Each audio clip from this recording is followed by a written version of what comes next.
Let's get it. As one Crookshank, your one and only Move Swiftly speaker, checking in for a daily Move Swiftly thought, giving you a perspective on teamwork that you will not get anywhere else. Nice recovery today. Really nice recovery today. If you remember yesterday's video after the 16-mile run in rain and mud, the stop to use the bathroom, stomach was all in knots.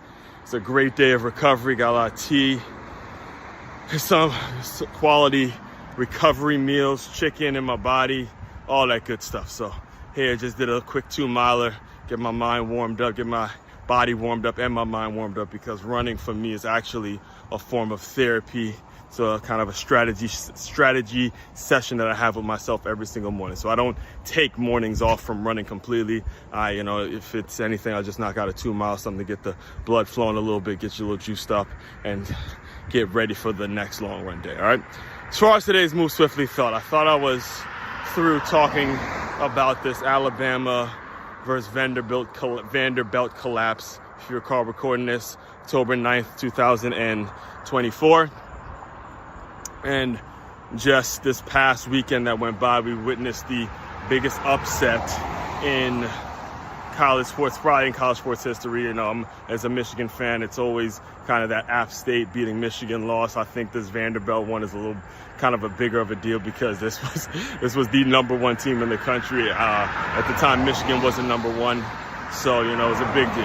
But I'm going to take it beyond the football field today, because one of the things that really draws a mind like mine into college football is the marketing, the strategic partnerships, the strategic ways in which companies are able to align their brand with the game and essentially create business opportunities for the game of football and for the people who are involved, whether it's the players, whether it's the managers, whether it's the college supporters and things like that. They're able to open up doors and create lanes to use college football as a way of leveraging a lot of the products that they sell, right? So for all my football-minded folks, you already know this, but let me speak to the folks that don't know football as detailed and oriented. They don't know the rules and the details of it and the ins and outs of the games and the inner workings of the games and how it all works, all right? So there's such a thing called fourth down, all right? This is the offense's last opportunity to either score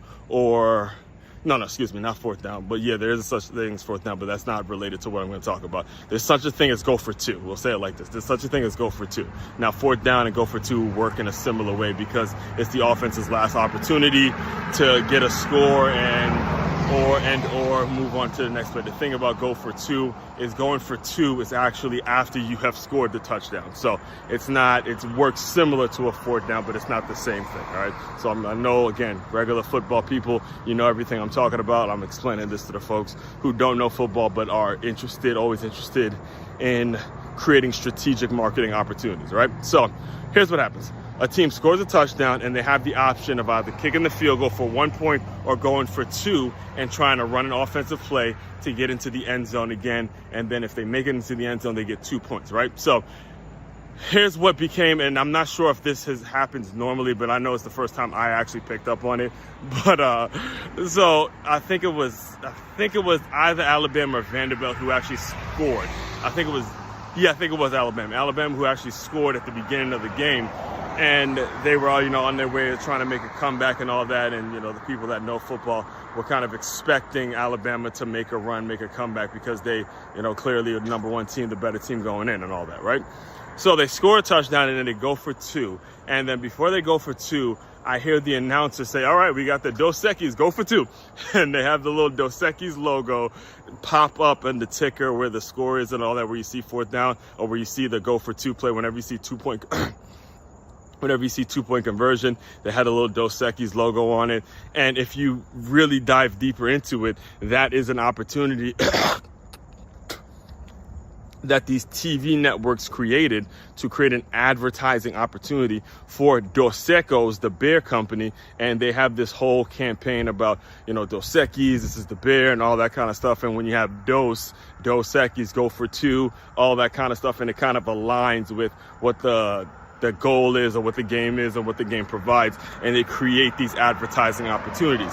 And I'm explaining all of this to you. The reason I'm giving you detail-oriented view over this is because this is at the heart of marketing. All right, marketing is not a one-person job. It's actually something that you have to work very strategically with other people that have the platforms in which you are looking, have the platforms and have the people, have the audience in which you are looking to serve.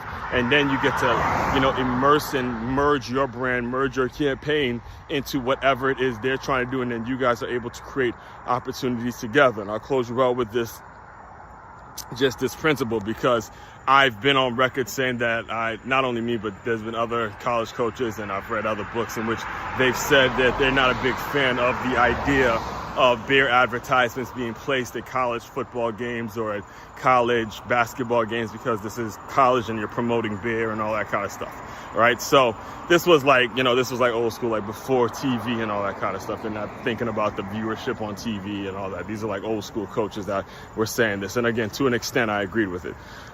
But anyway, when it comes to how major college football is now, you get a Dos Equis that knows the audience that's watching on TV, and even the audience in the stands. A large percentage of them are going to be huge beer drinkers. They're going to, have tailgates. They're watching Alabama. They're watching Vanderbilt, watching SEC football. There's an entire SEC network that's owned by ESPN. You know that a lot of the people who are viewing and are tuned into it are going to be beer drinkers. So it makes sense for them to place that ad strategically during the game, so the people that are consuming the game are also going to potentially be consuming the Dos Equis beer. That is the point of it, and that is the way you need to be thinking. That is the major lesson from today's Move Swiftly Thought, is understanding those strategic marketing strategies and start thinking about where you're able, what organizations and what goals and what principles are going to be able to align with whatever product and whatever campaign that you may be pursuing and you may be trying to create for people, all right? All that being said, main website to check out to dive deeper into all my work, it's makeyourmove.com. That's makeymove.com. One-stop shop for all your teamwork and your self-development needs. As one, Crookshank, your one and only Move Swiftly speaker, checking out. You guys continue to move swiftly. We will talk more soon.